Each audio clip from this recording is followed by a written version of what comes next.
Good afternoon to all. Let us start with today's session. Today we will start with a new topic, and that is analysis of composite material. Now, again, question to your side, and I expect answer from your side. What do you mean by this word composite? Composite बहुत types के एक साथ Perfect, perfect. When two or more materials are mixed, then it is known as a composite material. Simple. So, analysis of composite material. Here, composite means it is a mixture of more than one material. एक से ज्यादा material अगर एक चीज में आ गया तो उसको हम बोलेंगे composite material. So here I have written C this. ये देखो, ये एक सिंगल शीट है. ओके अगर आप उसको दूर से दे मतलब if you observe this, it is a single sheet of this thickness.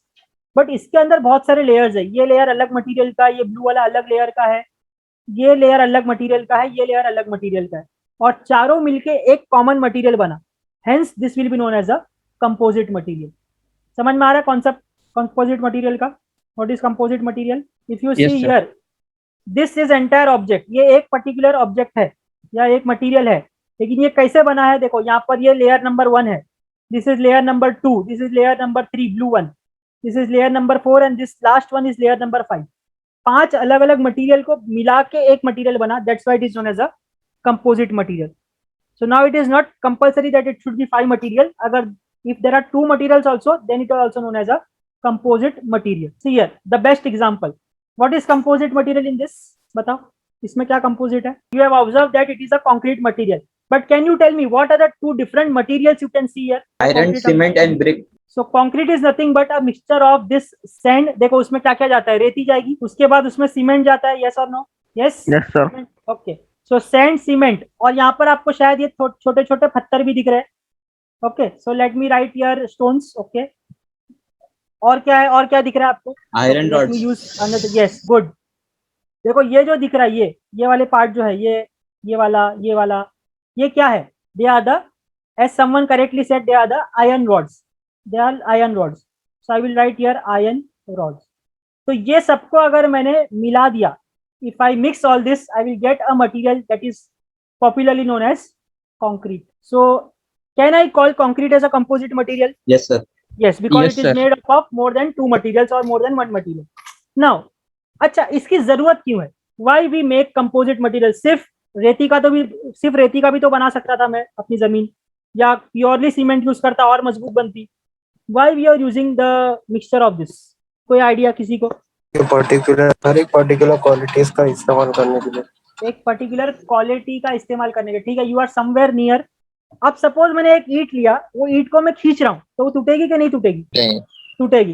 That means that brick do not have the tensile property. उसका कॉम्प्रेशन प्रॉपर्टी बहुत अच्छा है, उसको मैं जितना ही प्रेस करूंगा तो आसानी से टूटेगी नहीं, बट खींच लिया तो फट से टूट जाएगी. और दूसरा, अगर ईंट को मैं एक हथौड़ी मारा, टूटेगा कि नहीं टूटेगा? टूटेगा. टूट जाएगा.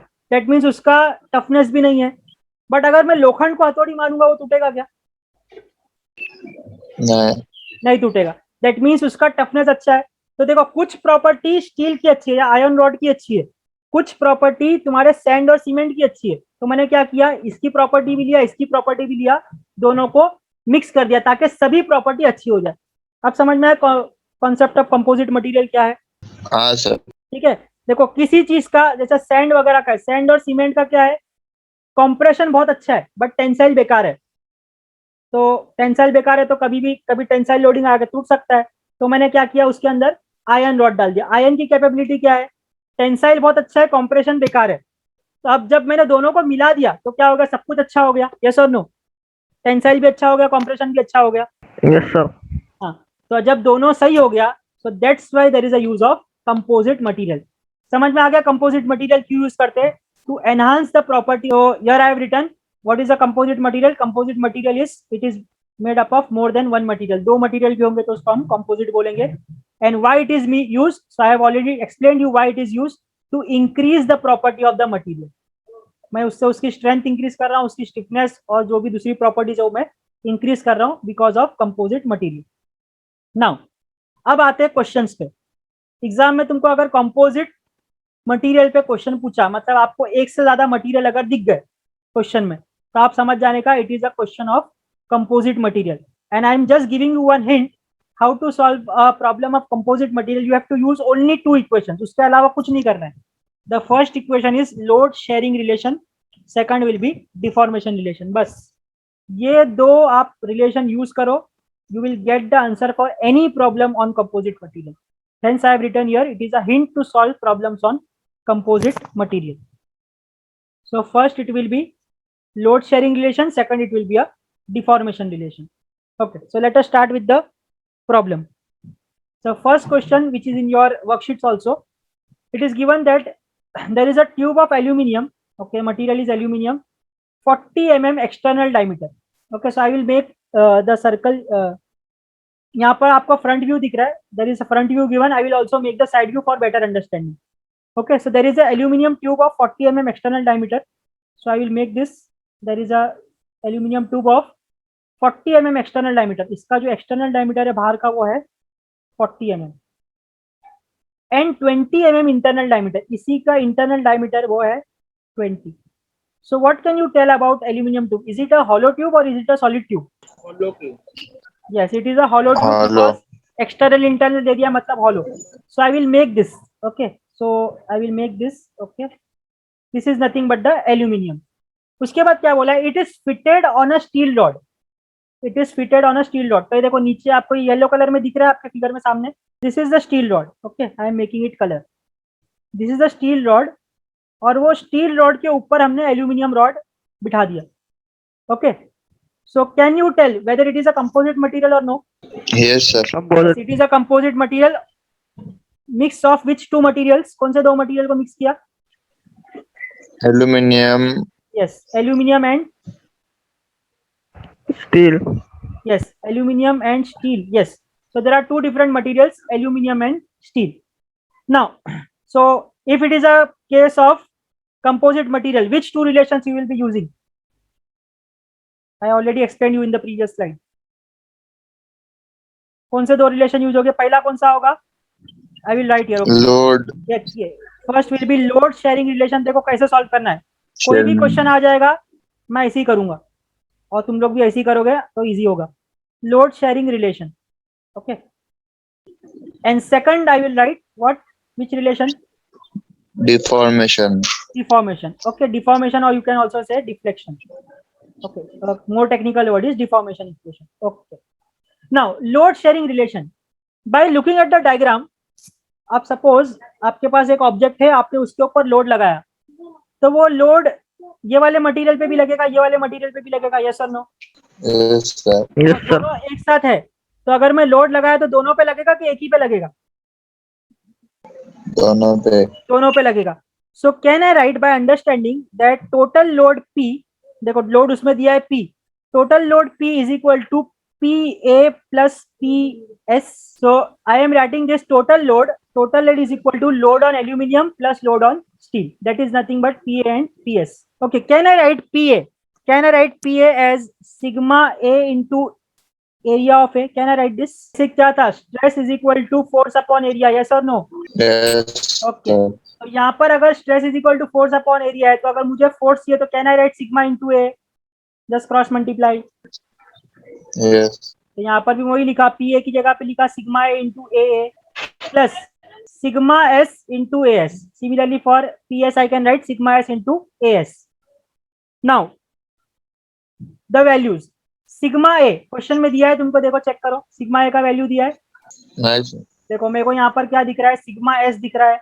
Then I have Young's modulus for steel ES दिख रहा है, और यंग्स मॉड्यूलस फॉर एल्यूमिनियम दिख रहा है. इतना ही डेटा दिख रहा है. सो सिग्मा ए तो मेरे पास है नहीं, so I will write down sigma A को सिग्मा ए ही लिखूंगा, मेरे पास आंसर नहीं है. Area of aluminium, what can you right about area of aluminium? Area कैसे लिखेंगे? वहां पर क्या दिख रहा है? क्रॉस सेक्शन क्या है? सर्कुलर है, रेक्टेंगुलर है? Circular, sir. सर्कुलर है. सर्कल का एरिया क्या होगा? Pi by 4 d square. Yes और नो? pi. बट ये जो अपने एल्यूमिनियम है वो हॉलो पाइप है. हॉलो पाइप के लिए एरिया क्या हो जाएगा? हॉलो पाइप के लिए एरिया होगा pi by 4 capital D square, that is outer diameter square, that is 40 square, minus internal diameter square, that is 20 square, plus sigma S की वैल्यू दिया है क्या? सिग्मा एस की वैल्यू है क्वेश्चन में 70 MPa. Mega pascal means Newton पर mm square. Directly कुछ convert करने की जरूरत नहीं है.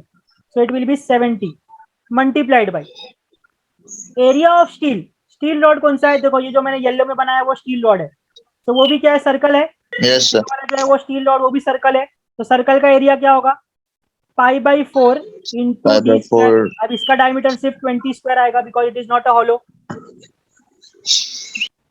ठीक है, so now you just solve and give me the answers for this. P is equal to यहाँ पर आएगा some times sigma A plus dash.